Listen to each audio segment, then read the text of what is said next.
Hello, everyone. My name is Grant Kastner. I am Extempore's community manager here again for our 2022 PD Extravaganza. I will be presenting today on using Extempore for an interpersonal follow-up.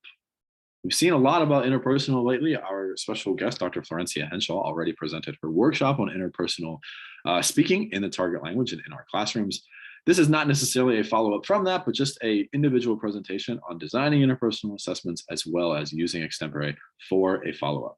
It's very informal as well. If you have any questions at any time, please don't hesitate to unmute and ask or pose a question in the chat. Anything is fine here. Let's get into it. Let's see what we're going to be doing today. So, intro and session objectives. Our PD Extravaganza 2022. If you're here, there's a good chance you know all about it. I recognize all of your faces. I'm not going to talk too much about it, but it's our massive workshop series that we've held this week. We've had some really successful webinars and workshops. And it's been a lot of fun to do, and I hope you guys have been enjoying it as well.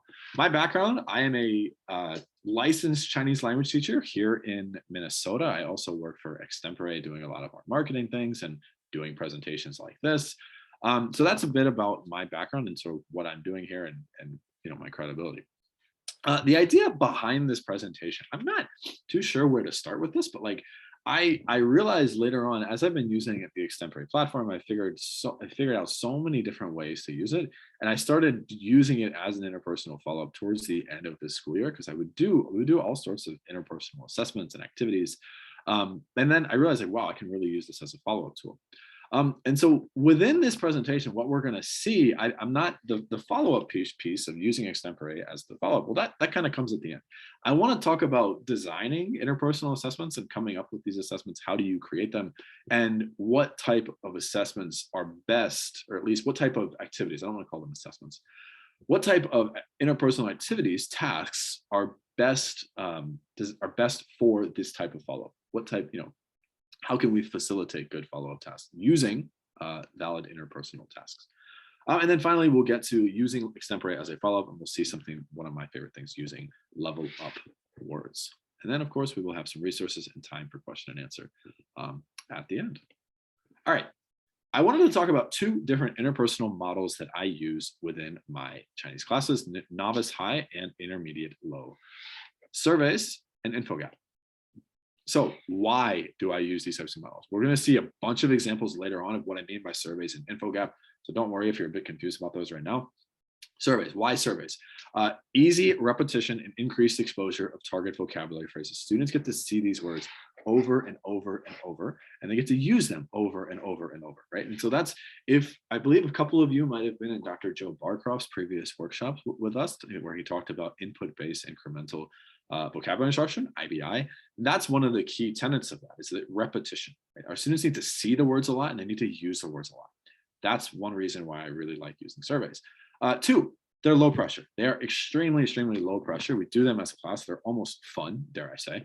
And we go around and we ask people questions and we get their answers, and that's it. But we're using the vocabulary, we're using the words in a real world context, as you will see. They're also done in class with teacher support. I am there to help them at any time that my students need it. And they can come to me and I can hover around. Okay, I think this group of students might need a bit more help, whereas these students who are a bit stronger with the language, they should be fine and I can leave them alone. And then of course, we learn about our peers, right? We're using the language to do something. And so that's really why I like using surveys. Let's keep going. Information gap. So information gap test is where the student is missing some piece of information and they need to go back and get it. We have somebody enter. Here we go. They need to get it from somewhere else, right? So again, easy repetition and increased exposure of target vocabulary. That's a big reason why I like doing these types of interpersonal tasks. There's an element of interpretive sometimes. So if I could give them, as again, we'll see some examples, but the student could have a text that they have to read, and then they have to fill out some type of chart where they're answering questions. And then one of their partners has different information that they're getting and they're filling it out. And so there's an interpretive element first. And then when they go to share this information, that's when it becomes interpersonal. We'll see examples of that. And like with surveys, doing it in class with teacher support, I'm there to help them. I'm not having them do this on their own. And then solving real world problems and making it task-based. So surveys, information gap. Let's see some examples. Oh, and last thing, yeah, they both involve using language to complete tasks. That's why I love them. And I just wanted to say a few caveats about this. I don't believe these are bona fide interpersonal tasks, perhaps according to previous workshops that we've had. But they are, I think, really valid and helpful, particularly at that novice, high, intermediate, low. It's not a full-blown conversation where they're talking to one another for like 3 minutes straight. It's mainly just like a question and answer, but again, using the language to do something. Let's dive into it. So an example, some interpersonal surveys. This would be a novice high task. So in Chinese, what the students would do here, I'm gonna let somebody else in. Here you're talking about your hobby. So you see the little directions. I try to put it in a real world context. With the holidays approaching, Xiaoming is anxious to make plans.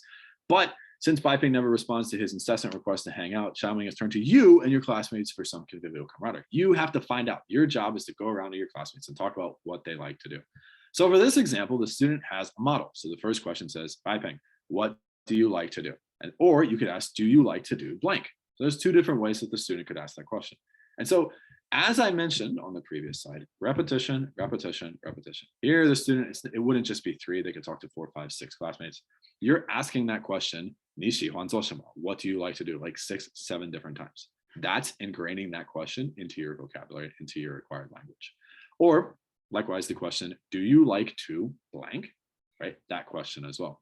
And so the students, what they would do in this type of survey is go around here in this column. You would put the classmate's name. So I could put Bob, Susie, Steve, and then I could ask them these questions. I could say, oh, Bob, what do you like to do? And Bob says, oh, 我喜欢看书. I like this first one. I like to read books. And so the student taking the survey, put a little check here, and they could mark off that, okay, Bob likes to read books. If they ask Susie, Susie, what do you like to do? Susie says, oh, 我喜欢爬山. I like to 爬山. I like to hike. I like to go hiking. And they would check there. You get the idea, right? So ask, check, ask, check. And for students who are answering, if we know how to say the word and, they could add on multiple different hobbies. So I can say, hey, Steve, 你喜欢做什么? What do you like to do? Oh, I like to read, I like to watch anime, and I like to draw. And so the student would say, check, check, check. And so with this type of really basic survey, they're using the language to do something. They're repeating words over and over, and they're also interpreting what their partners say, what their partner is telling them, and marking that in their survey boxes. I've said a bit so far. Any questions before I continue?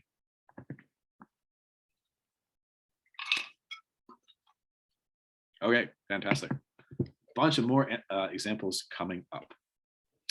Another example, using interpersonal stories to talk about jobs. So this is for a level 1. This is for my level 1 class. I would say they're around novice mid, novice high. You'll see that I upgraded to using emojis. So in this one, we have the question, simple question of what does that person do? So this is talking about our family unit. And so here, I don't have my students talk about their real families. We just make up our own families, and they draw a model family in their journal that we come back to very often.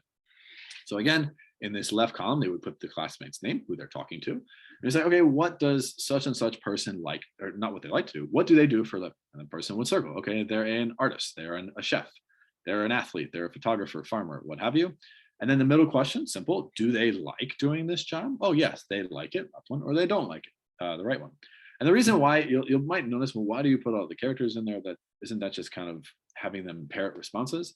The reason behind that is because, one, if I were to leave, I was going to point to them, if I were to leave these boxes blank, then the student would, my students, at least for Chinese, perhaps not for other languages, they would struggle just to write the characters. So I have them in there instead so that they can go in and just circle the response that they hear. Right? So you could say, oh, does this person like the job? Yes, they like it. No, they don't like it. And then why? Here's the reasons why that person would like the job. Oh, it's fun. You can make money. It's really difficult, or they just don't like it. So again, I use the emojis to help them, be able to associate the words with their meanings as well. Basic survey, ask questions, circle the response, move on. We have not gotten to what the students are going to do with this language just yet and what they're learning, but we're going to get there. Okay, continuing. Class schedule, right? More ways that students can be exposed to input and repeat words over and over. Here's an example. So within this column, you have the time the class is, this is the name of the class, this is the teacher, this is where that class is located, what floor, and of course, do you like the class? I filled this out, Normally, these 3 columns would be blank and the student would fill it in. What's the class, who's the teacher, where's it located? But then once students have this, they could produce their own sentences, say down here. I'm going to use a laser pointer, I think that's handy. They could put some sentences down here and make full sentences. I have English at 3 o'clock. Mr. Lee is my math teacher. Math is on the 4th floor. I like math class, right? Very, very basic sentences. And then once they have their class schedule filled out, they can then, what I would tell them is say, okay, you have your classes and your time and where it is and what the teacher is and if you like it. What I would tell my students is, okay, you filled out your class schedule. What questions could you ask someone else about their classes? Oh, who is your math teacher? What is your second period class? Where is the English class? Do you like English class? Do you dislike chemistry class? And that's a way, so you don't see this set up as a survey here, but that's just a way that they could just talk. And when the student asks the question and say, where is your math class? The student can look at their class schedule and say, oh, my math class is on the 3rd floor. Right? So they're using the information. There's no sentence that they're repeating, but they're using the information within their chart, looking at it and say, and then forming sentences based on what they already know. Okay, moving on. Sample interpersonal survey. Again, class opinions. So I want to show all of these different examples so that you guys can just see, wow, there's a lot of different options here. Oh. Moving on. So here we have this top column, very simple. We have the classes at the top. So we have math class, literature, art, Chinese class, and biology class. And then within these 3, we have ways to describe classes. Again, where the student's name goes here. So if I'm talking to Bobby, Bobby's name is going to go right here. And when I ask, I can go up to Bobby and say, hey, Bobby, what do you think of math class? And Bobby tells me, oh, it's really hard. Of course, he does this in Chinese. Again, I'm going to reiterate that the reason why I have all of these words in here already is so that when my students are going around in the class, they're walking around, talking to other people, they just circle an answer. Chinese, it's going to take them a little bit longer to actually write the characters on the paper. I'd rather have them not worry about that. Just be able to circle and move on. If you're teaching Spanish, French, whatever, where you can use they use an alphabet and they can just write out the answer. Oh, fácil, difícil, fine. That's a lot easier. But I want to just save my time and I don't want them to have pressure to actually fully write out the words.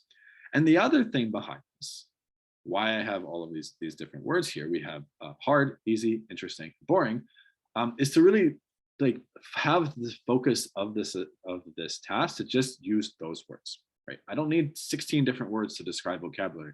To describe classes.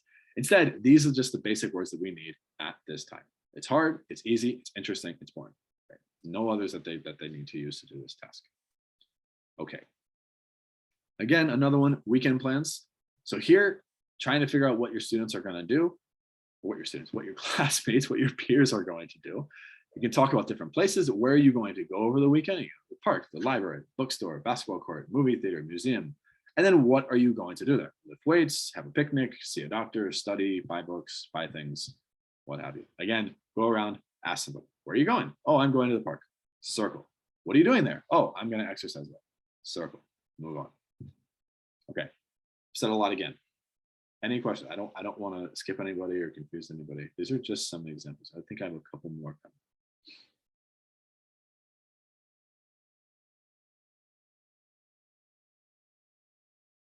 All right, let's continue. Information gap. What do these information gaps look like? So here's an example where the student has a text, they're reading, and they're learning about classes again. And then within here, you see this at the bottom. So we're not at the interpersonal portion yet. So the students first has to read the text and understand it and fill out the information in the chart at the bottom. Who's the student they're talking about? What's the class? What's the teacher? What's that teacher like? And then what do they think these classes are like as well? So once they have filled this out for the information gap, this is the interpretive part. Then they can then share with somebody else who has a different text per se, and then share information and learn from one another, and then write down the information that they got and use that to follow up as well when comparing and contrasting classes. Okay, I've showed a handful of examples already, quite a few. Hopefully you guys get the idea of how to create, or not how to create, what these surveys or info gap tasks really look like in the interpersonal mode. I want to talk about the process behind creating these before you get to that follow-up part. So what would be the process of creating the interpersonal survey or info gap?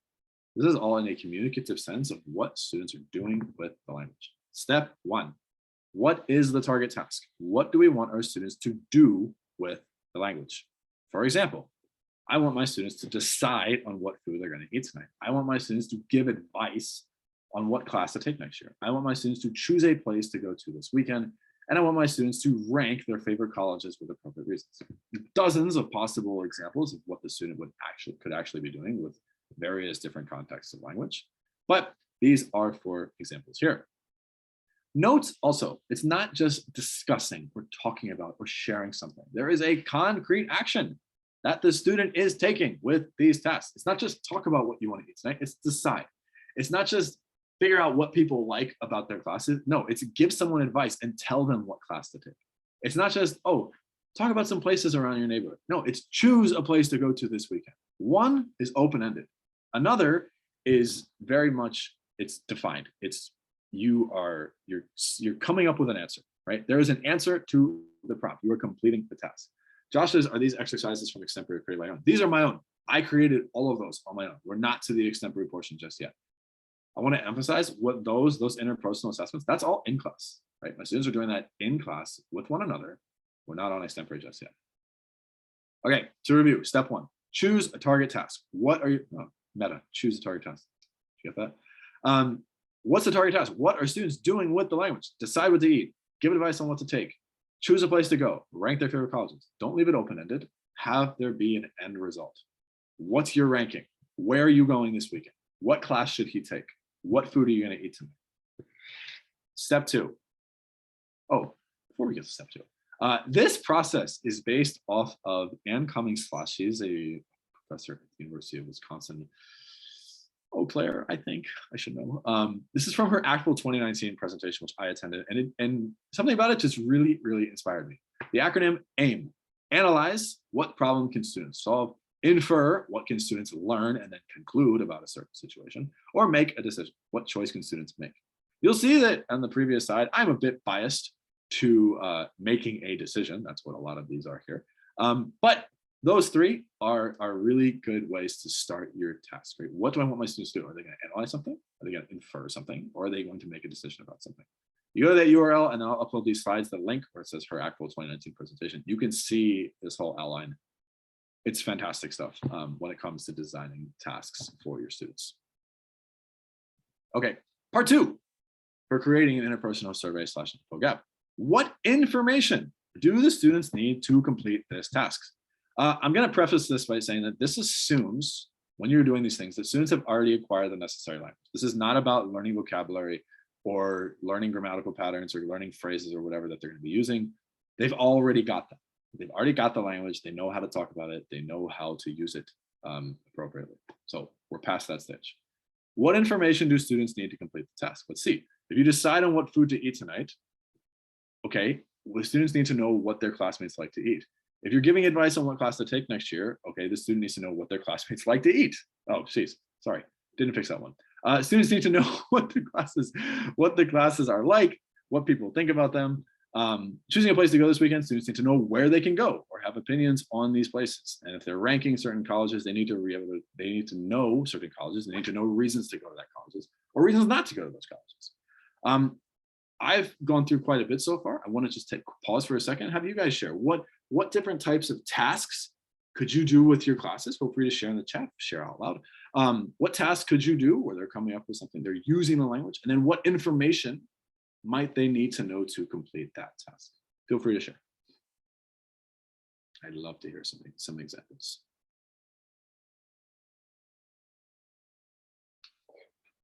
Thank you, Lauren. Find a suitable roommate. Okay, what information would we need to know about to be able to do that?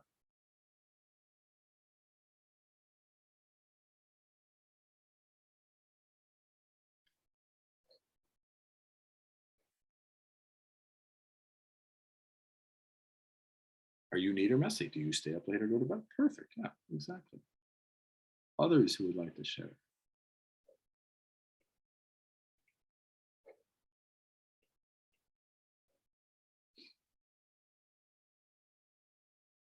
Food. What restaurants are available? Sure. What restaurants are available? Is this restaurant open? Using directions and telling someone how to get there. Well, what would be the task? What would be the end goal? Melanie, if I can ask.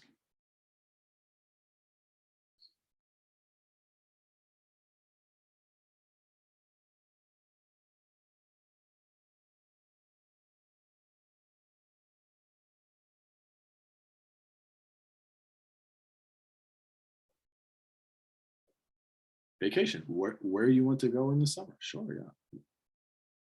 All right, so I need an emotional support animal. What would be your ideal pet? Writing a restaurant review. Students need to know how to describe food. Yes, Shannon, that's one of my favorite tasks, right? When students write a restaurant review, you can't write a restaurant review if you can't describe food.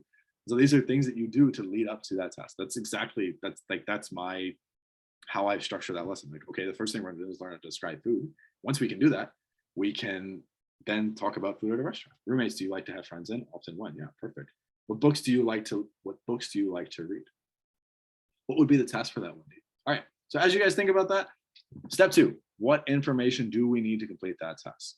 Decide what to eat. You need to know what you like to eat. You want to talk about what class to take next year? You need to be able to talk about the classes and know what classes are good, what the teachers are like, are the tests hard? Do they have a lot of tests? Choosing a place to go this weekend, again, where they can go, what are opinions on those places? Oh, go to the park. Well, the park's really busy. Oh, go to the beach, but it's really hot out. And then ranking colleges, reasons to go to those colleges, reasons not to go to those colleges. Step 3, where will students get this information? I'm asking you, you tell me where, if you're doing an interpersonal survey, where are the students going to get this information? You tell me.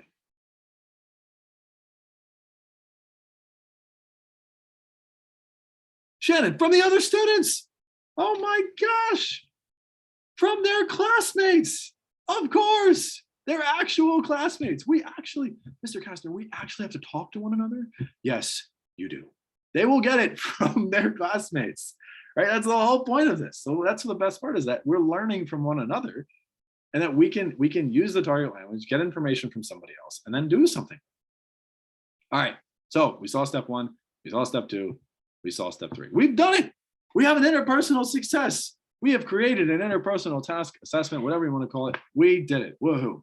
Let's back up and just and go over again. Step 1, determine the target task. Choose what classes you want to take next year. That's our example.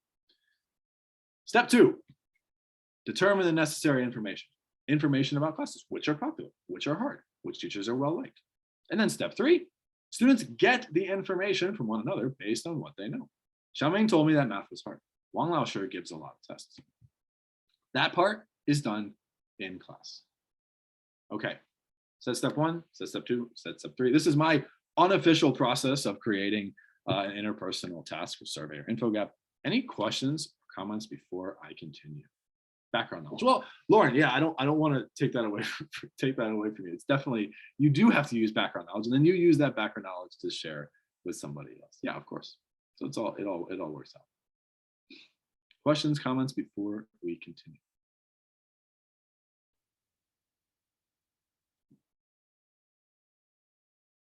Awesome. Okay, we've created an interpersonal task. Now what? These are the pedagogical tests. So when you teach this stuff and when you're preparing students for these, you need to do these beforehand, do the pedagogical tests to build and reinforce that vocabulary and phrases. I'm just restating my point that you cannot expect students to do these if they have not already required the language for this. All right, now the follow-up on extempore. Using the language to actually do something, complete the task, use what you learned. I'm gonna swap over right here. I'm gonna pause my screen real quick. I'm gonna pull over my extempore page, and we're gonna see exactly how students can use extempore to answer these questions. So I'm gonna show a few mock examples here. All right, can we see the new extempore page? Just a yes or a thumbs up or something. Okay, good, thank you, Holly. Awesome. So here is one example. Actually, I'm going to show this one. I'm going to show this one last real quick. Here's one here, right? Interpersonal sharing. Xiaoming wants to know what your friends are doing this weekend. So once the student has completed that interpersonal assessment, right? They have, it's a printed out half sheet of paper right in front of them.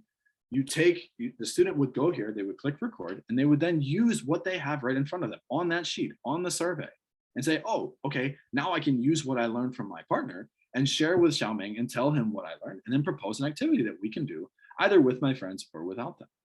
Right? So the idea is that the students have completed the interpersonal, they've done the interpersonal task, they've talked to one another. Now the question is, okay, what are you going to do with this language? It's not just do the interpersonal assessment and stop there and say, okay, well, I talked to my peers, I found out a couple of things, I'm done. No, they use what you learned. Keep going with it, right? And so here, student records, share what you learned. Oh, I learned that Bob really likes to go to the park on Saturdays, but Timmy would rather go to the pool. I think we should go to the pool with Timmy because I really like swimming, right? That could be an answer here where the student is sharing. So the student is looking at what they have, interpreting what they have on their chart, and then producing full sentences in the target language and following up on extempore with that information. So this is where the follow-up piece comes in. Two more examples for you. Another one here, simple. Chunhong, a friend of yours, has heard about how cool you are and really wants to hang out this weekend. She wants to hang out with the others too, but she doesn't know what they're doing. So she has consulted you. Use the information that you just acquired from your classmates. Again, I love using the weekend example. I think it's really straightforward. So the first thing here that the student then has to do, again, I'm just going to repeat, the student is holding their little sheet in their hand as they do this. I've done this with them before, right? So the first thing you're doing is you're going to tell me, now you have check marks, you have, you circled everything. Well, now take what you found out with what you circled and make sentences out of it. Bai Ping is going to the mall, but Xiaoming is going to the movie theater. That's part one. Then two, propose a place and activity for you and Chunhong to do this weekend together. Well, since Bai Ping is going to the mall, I think we should go to the mall with her because so-and-so, right? And another thing I like to add is do your best to use two new phrases to in your response. This phrase says, 看起来, it seems like, and then 如果可以吗? If, would that be okay? So if we go get ice cream afterwards, would that be okay? That's an example of that. So here I've just thrown in like two extra phrases to say, okay, hey, we've seen these phrases before. Try and use them in your response. It's not that it's mandated. It's not that it's forced. It's not that it's part of their grade. It's just to say, try, right? You've seen this phrase, try to use it in your response. Okay. Let's see.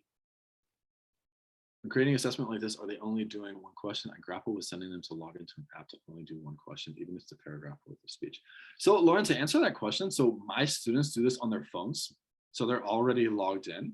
I don't need to send them to like a browser or anything. They open up their app on their phone. They go to the question and then open up the question, click record the response, done. And that's it. It takes like 3 minutes for them to do. Yeah. So it's not, at least for my case, I really like using the mobile app for this because I don't have to have them open up a computer, power up the computer, log into the computer, open Chrome, log in, all that stuff. It's just use your phone, use your iPad, use whatever device you have, and follow up. Plus, the other thing that I should mention is that in terms of logistics, right, for doing this type of assessment, sometimes I'll do this in class. If we have time at the end of class, like 10 minutes or so, I'll say, okay, do the follow-up now. But if not, I can leave this for homework for them, right, and say, hey, take what you learned in the interpersonal and then do this at home for homework tonight. And so then they can sort of do it on their schedule. And it gives them some flexibility on how they want to respond.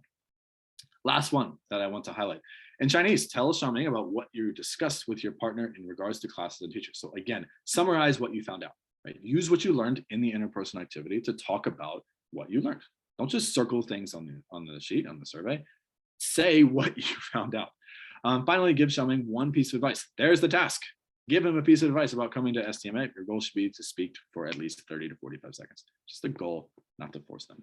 Again, here I have some extra phrases that the students can use that we learned. These are level up words and phrases. So these are like, how do I put this? Little sentence starters. First one says, oh, I forgot to tell you such and such. What I mean is, it seems like this is why. And these are phrases that we've all seen. My students had all been pre-exposed to beforehand and that we had practiced using, just to get them to try to insert them into their phrase, into their language. Finally, I have this little picture down here that I attached to the image where just more ways to help my students stay in the target language, right? So I have some filler speak. How do I put this? You see, in that case, also, oh yeah, right? Things like that, things that help them stay in the target language. And so this is really why I like using extempore as a follow-up, because the students are really, it's really coming full circle. You have the interpersonal, the survey or the info gap, where you're figuring out some information first. Then you're taking what you found out, which is not in full sentences already, right? You're taking what you found out in the survey and you're producing full sentences based on that. Then you're using that information to complete a task. Give Xiaoming some advice. Tell Bai Ping where we should go this weekend. Tell Johnny about the best movie in town right now, right? Based on what people say. If they're doing something with the language. these are my 3 examples on Extempore that I have. I also have one more. I am not a complete, how do I put this? Just like only use Extempore ever. But I also, there's an app called Padlet that's out there. Many of you have probably heard of it. And I also do things using Padlet because what I'll have my students do, same thing, except written. And then so here they can write their response out, blah, blah, blah, blah, blah, blah, blah. Biping thinks this class is great. She thinks this class is boring. This one's hard. The teacher's strict, this, that, and the other. And there's 2 real examples here that I want to show. This first one here, this then becomes an interpretive activity for my students. So I, again, start with the survey, get your results, talk about the results, then have other students look at it. So here I have my students go to the Padlet. All of the responses are there at once. So you can see student H wrote her response here. Student A then responds. And here I say, hey, interpret it. Go to Padlet, interpret that response. Tell me 2 things in English that you learned about this student's classes. 5 minutes thinks Fayed is easy and hard at the same time. She thinks the teacher is intimidating, right? That's telling me then that the student is interpreting that, right? And not just copying sentences. Hey, tell me what you learned in English. That's fine. You're telling me that you understand what that student came up with here. And then finally, as well, the other 2 examples that I have are just using these responses for interpersonal writing, right? Post your response. Oh, comment on someone's response. Ask them a question. Follow up to it. A follow-up to the follow-up. Right? That's really what this is here. Students are following up on what they learned. Then their partners and their classmates are following up and asking them relevant questions about that. The conversation continues, the vocabulary continues to get recycled, continues to get repeated over and over and over and over. That's really, really why I like this style of activity and task. I've talked a lot. I believe I'm done. Today, we designed interpersonal assessments. We used Extempore as a follow-up. We have some resources, our blog, our Extempore Bytes YouTube channel, our main YouTube channel, and stay tuned for a blog on something like this on Extempore to come. If there are any questions or comments, I'd be happy to take them right now. Please, please, please, please, please. Thank you so much for attending this presentation. Take some time to go to the bit.ly and the QR code that you see on your screen. I'm gonna put the bit.ly into the chat so that you all can access the survey. Thank you all so much for attending. I really appreciate some feedback. If you have any, like I said, if you have any questions or comments at this time, I'd be happy to take them. I don't know what H5P. I've heard of H5P. Not 100%, but I've heard of it. Shannon says, can students also do this on Extempore? So not yet. I am pushing Sam, who does our product stuff, to really get interpersonal writing on the platform and be able to do something like that. That would be just so cool. That's something we're really pushing to do. Thank you, Holly. Thank you, Yacha, Yulasha. Video reaction. Yeah, you could do it. You could definitely do a video reaction on Extempore as well. Yeah. So any type of response. Yeah, I should clarify that with these responses, this can be audio response, this can be a video response, this can be a written response. I can highlight different ones. Yeah. Absolutely. Any questions for me? Please, please, please, please feel free to ask. I'd be happy to answer. Like I said, I don't know. I love doing these types of assessments. I think I'm getting lost in the typing. What I mean to ask is, if we do the interpersonal activity and I have Timmy do the follow-up, can Johnny see Timmy's response and respond to that? Or Sure. Am I the only one who can? Sure. So the thing about Extempore is that it's very much a teacher to student type of thing. So when students submit their response, nobody else can see that response. It's just teacher to student. However, you can have students work together in groups, but then you can create group assessments within the platform. But when students are following up, that response that they're submitting that I showed, only the teacher is seeing that response. Which is why I like Padlet, because then you have all of the responses right there. And students can then just comment on either one. Yeah, of course. Thank you, Shen. The title of the session is Using Extempore for Interpersonal Follow-up. Last should be the second to last one, or the last one.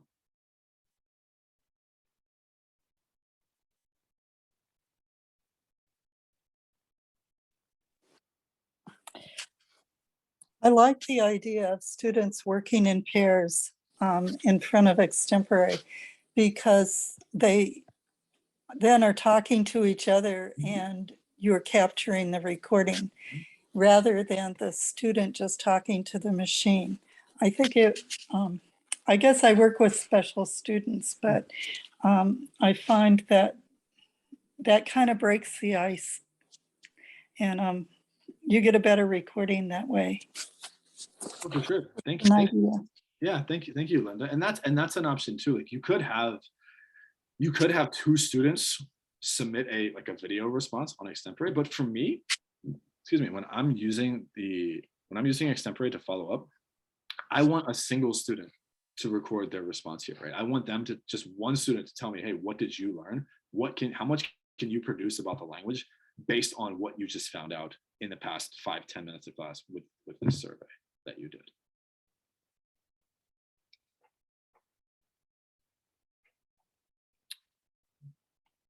No. Oh my gosh. Here we are. Any other questions or comments? Do you use it during class as a way of getting immediate feedback if people understood?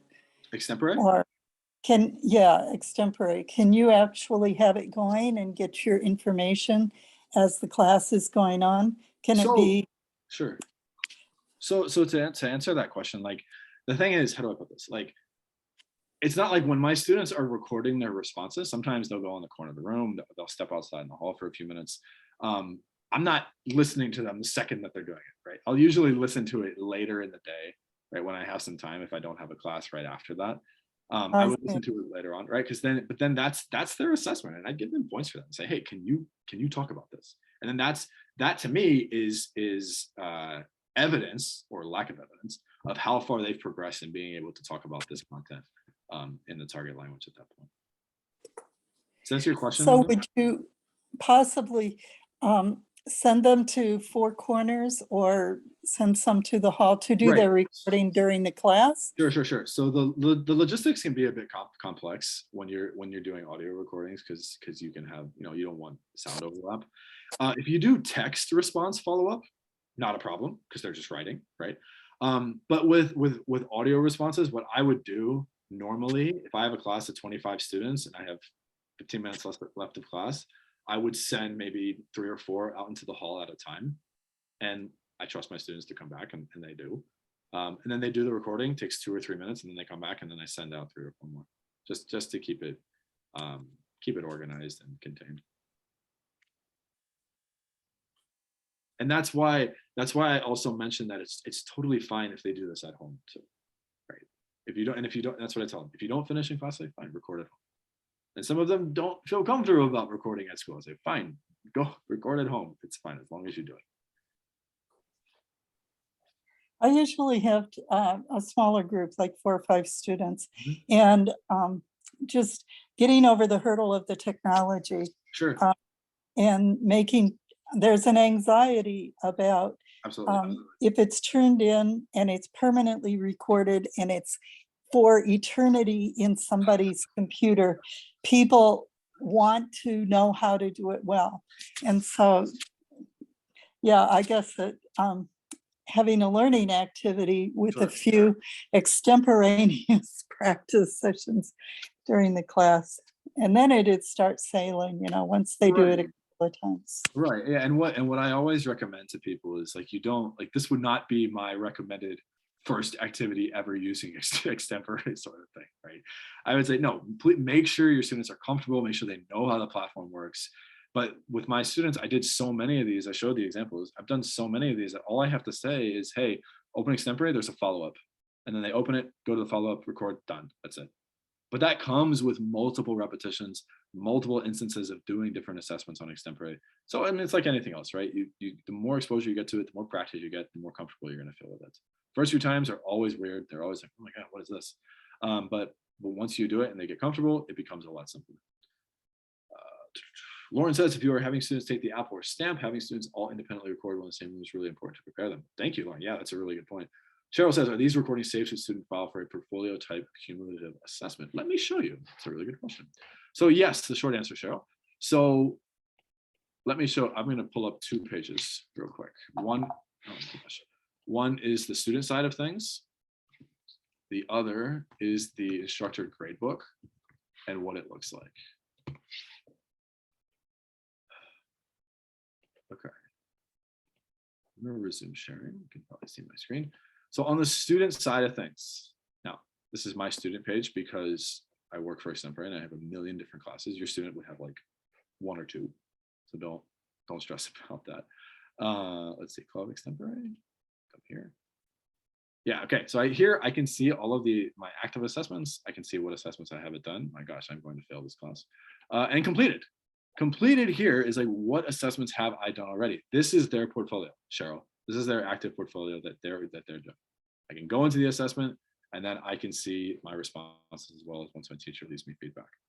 On the gradebook side of things, I can come into a class. Here I don't have a lot of responses, but I can then see my students' responses here, and I can see all of the responses that they have left for a given class. I don't want to show you my real gradebook, obviously, because of my students' names, but most of these would be, a yellow color, and it would show that they've all submitted responses. You can look at their history of responses, and that really functions as like a portfolio. And the student can see that, like I said, a student can come to their page, look at previous assessments, look at their responses, and measure their progress. Last thing I want to add to that, Cheryl, is just that we are working on developing a portfolio feature that gives a much more comprehensive view of what the student progress has looked like over time. Hopefully that answers your question.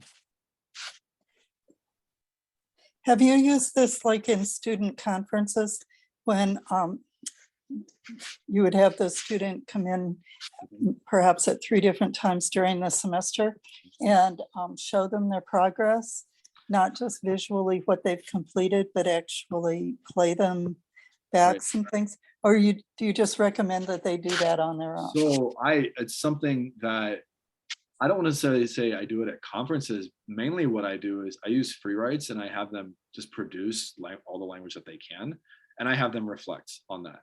And that the reflection is a big part of their learning. And so what I would tell them is, okay, look at the assessment that we did back in September, listen to your response. Look at the assessment that we did then in December, listen to your response. Now listen to the one in May, right? And then, reflect on your progress. And then most of them are just, they're blown away by how much progress that they've made in the language. And so you can keep track, like I said, you can keep track of those assessments within the platform, go to completed. Like I said, listen to this response. Now listen to this one, compare your progress. And it's right there. The evidence is right there. Not to mention, Linda, these are also really handy to use in parent-teacher conferences when you can go to a parent and say, hey, do you want to hear your kid speak Spanish or French or Chinese or Japanese? And the parent's like, oh, of course I do. And then the student's like, oh, I don't want to do it. Yeah, thank you, Cheryl. Happy to help.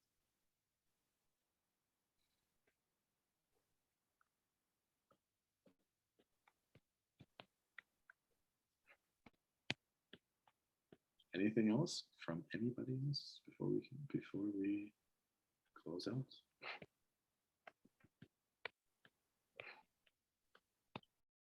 All right, friends, I will stop recording.